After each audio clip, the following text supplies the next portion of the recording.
Welcome to Thermomixing Adventures, Lisa here. Hey look, today I'm going to make some meat patties for lunch and I'm basing it on a guided recipe from Cookie Doo.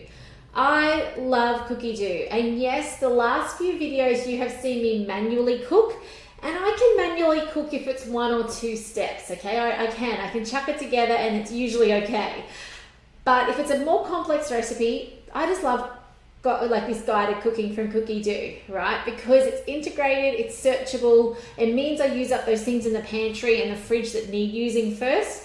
It just gives me so much creativity to do with my cooking, which is not by nature how I do things, okay? I'm usually very practical, get things out as quick as I can with least amount of complexity as possible, right?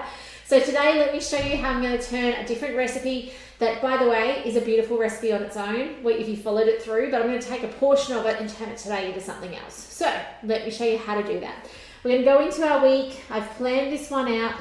As I said, love the searchability. If you're not using Cookie Doo to its max, reach out. I've got some videos I'm happy to share with you about being able to set up your filters, searchability, things like that. So please don't hesitate. If you're not sure what I'm talking about, ask, okay? So we're going to come here to the planner. You can see I've got Diane sauce on there. The kids are having the meatballs, which are going to become meat patties.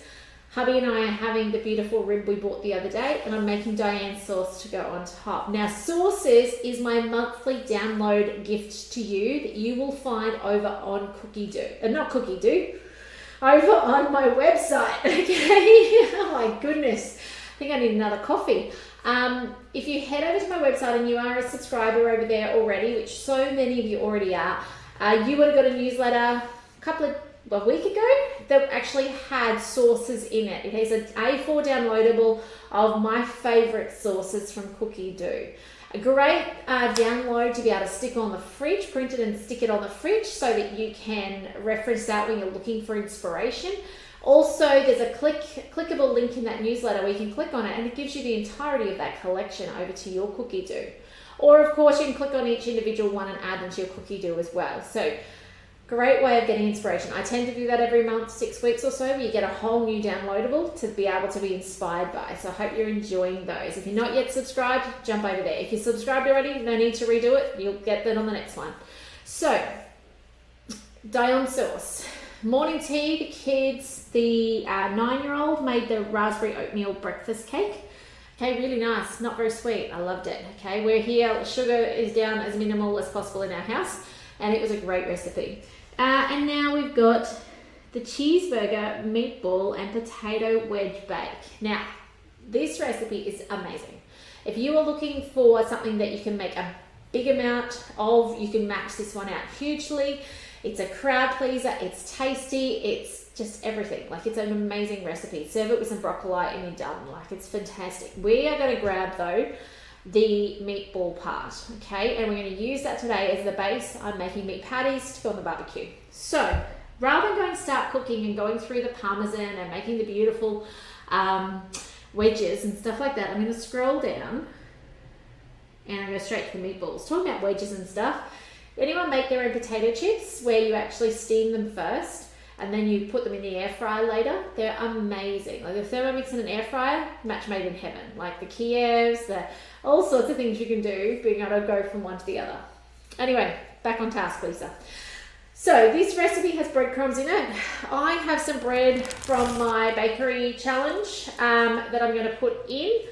Not gluten-free, however you can certainly use your gluten-free bread. I would highly recommend the chia and pepita or the artisan gluten-free loaf. There are 2 go-tos for gluten-free breads, and I freeze the leftovers just like I have here with this, okay? This is my sourdough from my course. So I'm putting in 70 grams because later on I know that it's going to call for 70 grams of breadcrumbs. So that's exactly why I've done this first, even though it's not in the recipe first. Now I could jump over to Cookie Doo, to Cookie Doo, put it in Cookie Doo 3.0 and edit it to put the breadcrumbs first. But I did read through it and I was like, okay, I need breadcrumbs, I can make them myself. Sometimes if I don't have breadcrumbs and I don't have bread frozen, I'll actually use rolled oats. It's a great substitute, okay? You can use nuts and seeds as well. They're just not as absorbent, so I find that they don't suck the moisture out as well. All right, so I'm going to push my house It's bookmarked my recipe, so you might, I'll just show you up here, little green, it's bookmarked it. I'm gonna make breadcrumbs, so we're gonna spin it up to speed 10. Did I break them up? A little bit. Probably could have broken them up a little further. Anyway, I did bring a chopping board to actually chop them, but anyway. Up to speed 10, let's see how we go.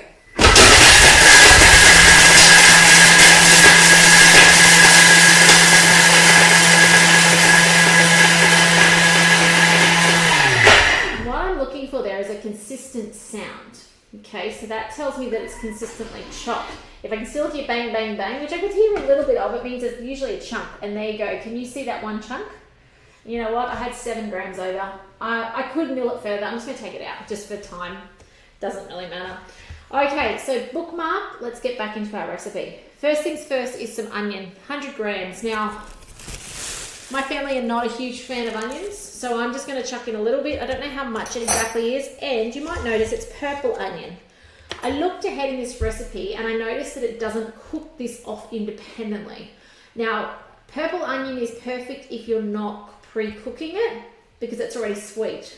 If you're using brown onion, I would take out the breadcrumbs and I'd cook it first to sweeten it, because otherwise you're relying on it cooking in the oven, or in our case we're going to put it on the barbecue, and it usually doesn't soften well at that point. Like it just does, the heat doesn't get through enough. So my feedback is if you've got a brown onion you're going to use at this step, because it doesn't specify, but if it's brown,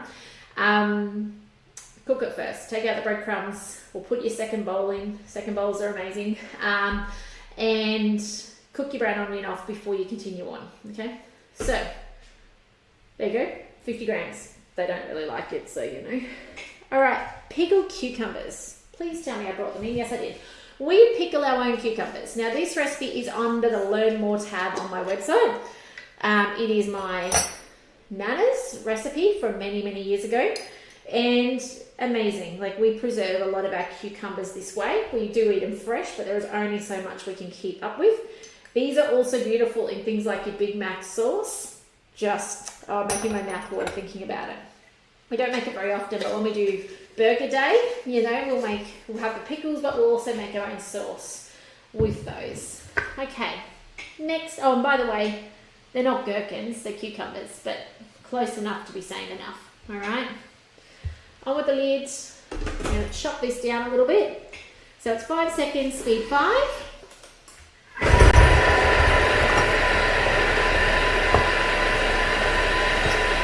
Now later on, might be next, it actually asks for half a teaspoon of garlic powder.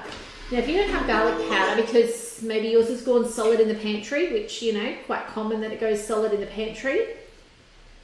Come on. Then put in a clove of garlic right at the beginning with that onion and chop it down. Or use garlic paste, okay? All right, here is my mince. Now in this case, it's actually got minced mince. You could use your own steak. Do you know how to mince your own steak down? Now today I'm using mince. You guys know that I got some fancy stuff the other day at the butcher in town. But do you know that you can use your own steak to do this? If you par-freeze your steak, actually dice it first into chunks, par-freeze it. You can even do it from completely frozen. Fresh is usually a little bit harder. It doesn't get the texture you want, but use your turbo. Turbo 3 to 5 times. Just look at the texture after 3 and decide. You've got your own mince. Start with a clean bowl though, because you'll find that you won't get a good texture when there's something else already in there. Hope that's helpful to someone. Same way that you could do that with chicken. You could put your chicken breast in and do the same thing with that. The only thing that doesn't work is meat with lots of sinew or fat running through it. It's got to be really frozen to get through that, okay? All right, 500 grams of beef mince. See the tips. So, in this goes a little tip for those of you who watch me because you like to be able to max out recipes. Don't try and max this out, okay? You're better off making a second batch because, excuse me for a minute while I just put this last bit in, because what happens, that'll do, is it won't mix your mince together well, okay? It's kind of pushing, if you push it up, if there's too much up the top, not enough down the bottom, the other way around, and it just won't mix together, okay? So just a little tip, try not to do that. Okay, milk, forgot to bring that in, I'll skip that out. Okay, garlic paste, powder, sorry. It's Did I say powder? Yeah, half a teaspoon of garlic powder. This is where I said earlier fresh would work. If you didn't have an onion earlier but you had onion powder, I don't often have this because it sets in my pantry, so I don't use it regularly enough. So I certainly wouldn't hesitate to use fresh. Tomato sauce, I'm just using some of my cooked cherry tomatoes. It says 2 teaspoons. You'll notice as well, like I'm not worried too much about that milk being missing out of it. If it seems too dry at the end, I'll go get the milk and put it in, or I'll put some water in. I'm not too fussed. I think it'd be okay. Okay, English mustard. If you didn't have English mustard, you just use Dijon. Just go for what you've got, all right? I do have it because I've made this recipe. It is something my children really enjoy, and we do typically do it as an oven bake, okay? I think the part my kids enjoy is actually the hidden little bit of cheese in the center, which I'm actually not even doing today. But it's a beautiful combination flavor. Okay, salt. If I was in my kitchen right now, I'd actually reach for my veggie stock. I wasn't organized enough. Veggie stock in here would be beautiful. Just a teaspoon of veggie stock instead of a teaspoon of salt, which I actually think is too much. Let's just do half a teaspoon. Feels to me like that's going to be too heavy on the salt. And then pepper, which pepper's disappeared in my house lately, so I'm just going to skip it out. I'm wondering if a child who doesn't like pepper has absconded with it and put it somewhere else. There's those breadcrumbs, okay? Did them at the beginning. All right, on with our lid. Before we do, can you see how that mince, there's quite a clump on one side here? Okay, I don't do this often. You know, I don't put spatulas in the bowl very often because I'll shortcut where I can, but at the moment I know the bottom's going to chop and the top's too chunky. It's not going to get part of that chop. So I'm actually going to push it down into the grooves of the blades to try and make sure it's all included, okay? The other way you can do it is, if you don't mind getting your hands dirty, obviously I'm in a room where I can't even wash them straight away, just break your meat into smaller chunks. So when you're dropping them in, you're dropping them kind of down the sides of the blade, so it's not one big hunk on top. All right, here we go. 1 minute knead time. It's going to start bringing that together. You can keep an eye on it through the top. I don't know that it's going to need a full minute. We'll see. We will see.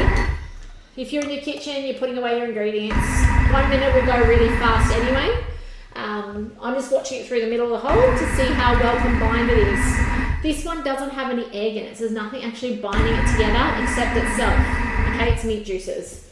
I like that actually, okay? Just checking it out. It's nearly done. 30 seconds, and I think you'd be safe if you wanted to actually stop it and use it. And then, I'm trying to be patient, guys. You guys know how I go around here. By the way, you might have already heard that Thermomix are offering a half-price business kit and an earn 6 at the moment. If you've ever thought about joining our business, now is the time, okay?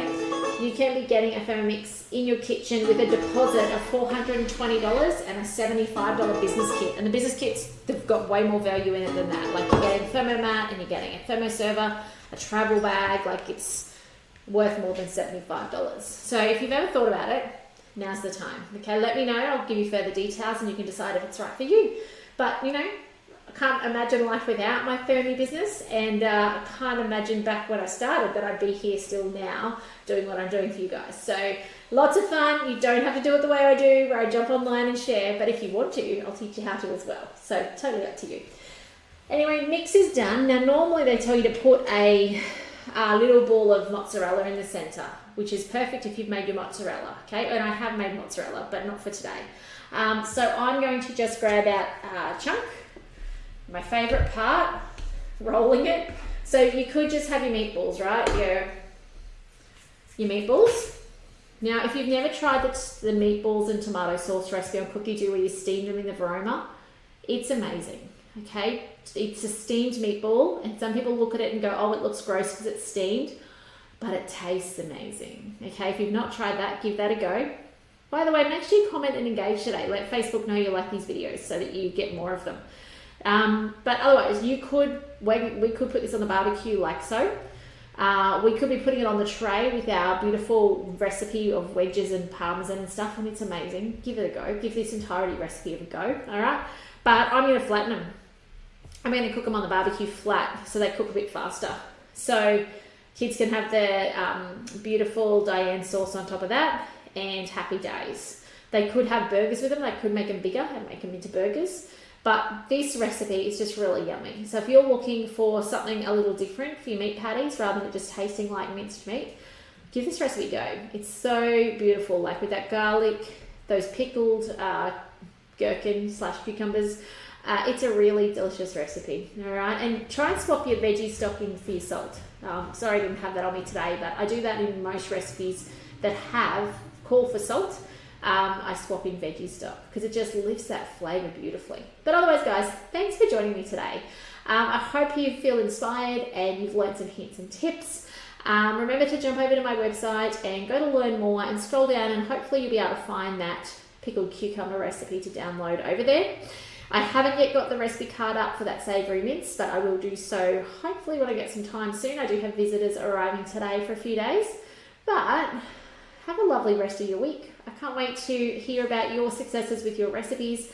And take care, and I will see you in the next video soon, hopefully tomorrow. See you then, guys. Bye for now.